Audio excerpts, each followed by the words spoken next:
Good morning, welcome to Morning Outlook. This is Kim speaking on Thursday the 2nd of December. So what we've got in store for today, I'm just going to look firstly at the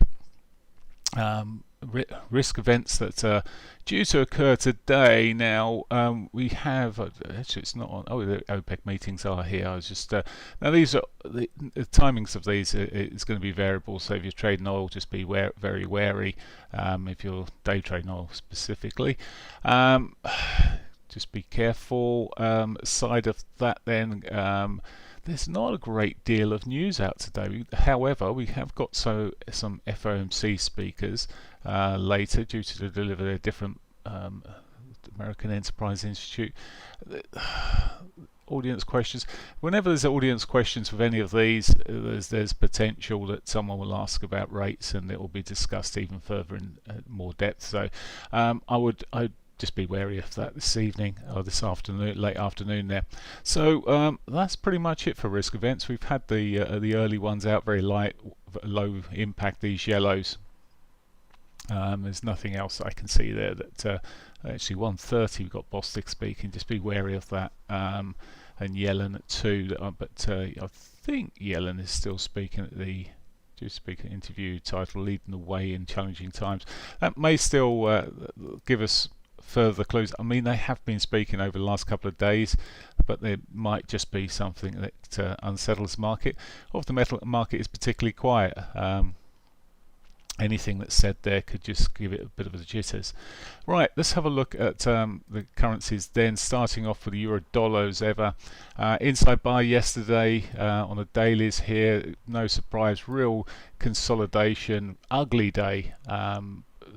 There is a trend line running across the top of these highs here. We could be looking at trading it back to the monthly pivot, but it's one of those days where you could just nibble out either way, one way or the other. Likewise, you can see was a trend line that's broken a little bit towards the downside, but too early to count anything until post 8 o'clock for me. So it's consolidating where it is at the moment. The pound. Let's go up the time frames. Trending mostly to the downside, quite ugly though. I mean, we did have the retracement midday yesterday, which it sold from, but rather ugly old day overall. Just looking at here this morning, at the moment it's looking like it's heading south again, and could do so. So we'll see how that develops. Dolly Yen. So Dolly Yen, well, just on the dailies here, is sort of yesterday. Oh, sorry, I'll come back there for a moment. Just another inside buy yesterday, and we're seeing this sort of consolidation through the markets. When they're like this, some people may just want to wait and see what develops. I think if you haven't got a plan to get into something and you just sort of almost guessing a higher or lower, that's when you start snatching and losing money. So staying in cash is a position, as they say.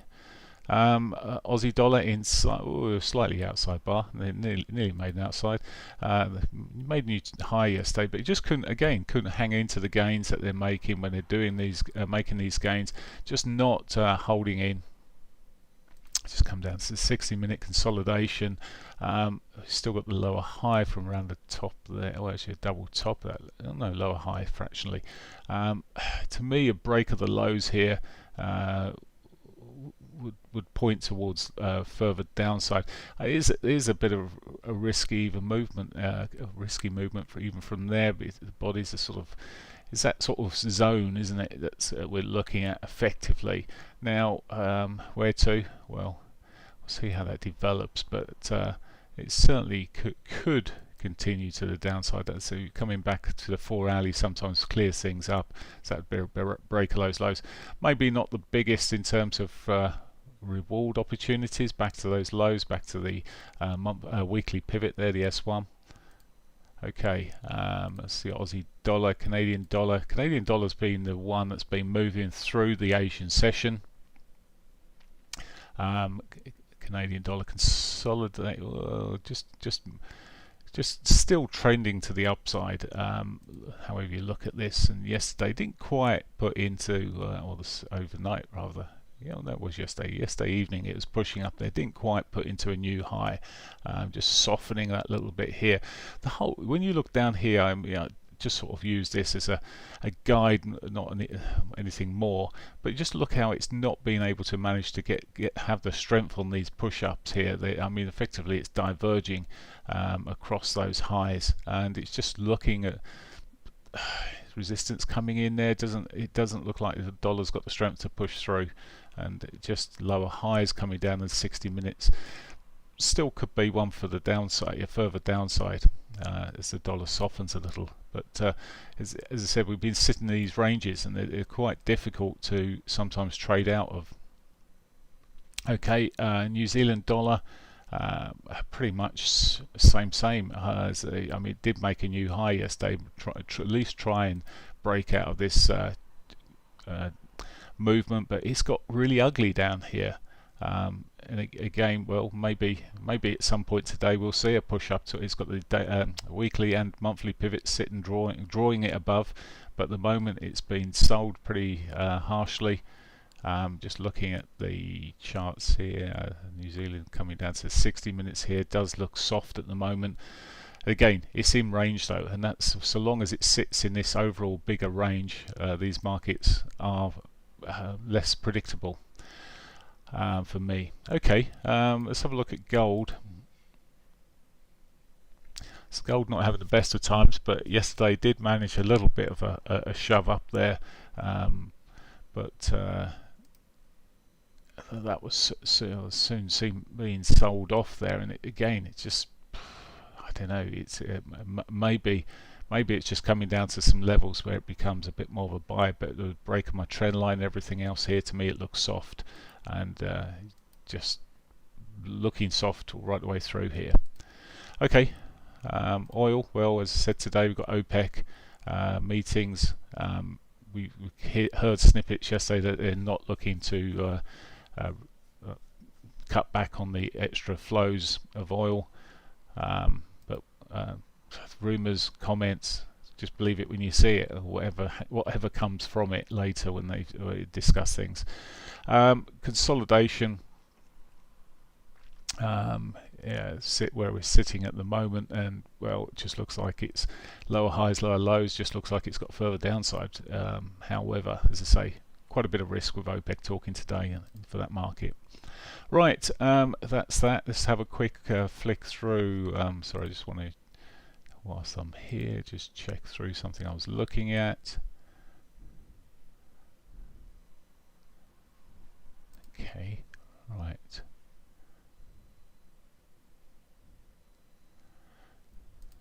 Let's switch markets. Sorry, I forgot what I was doing. Now I read Miko, good morning. I was just reading your comment there, and then I lost track. That's really not where I wanted to be. There we go. Let's just look at the yields at the moment.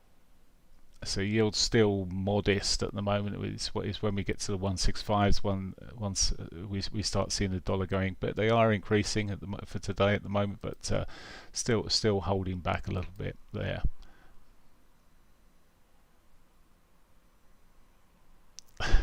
Can't resist those other moving averages. I did laugh actually. Sorry, as a comment just come through on me from Miko there.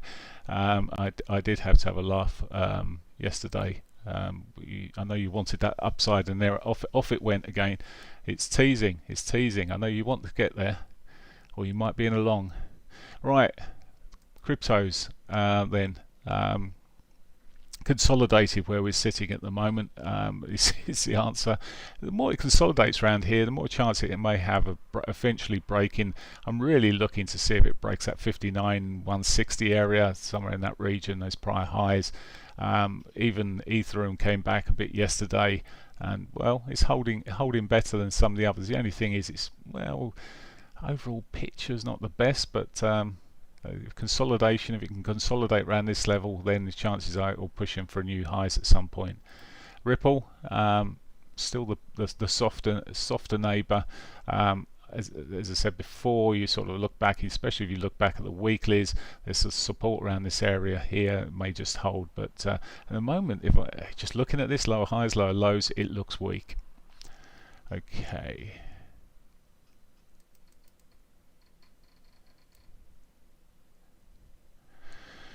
Okay, that's that. Let's have a look then at the indices.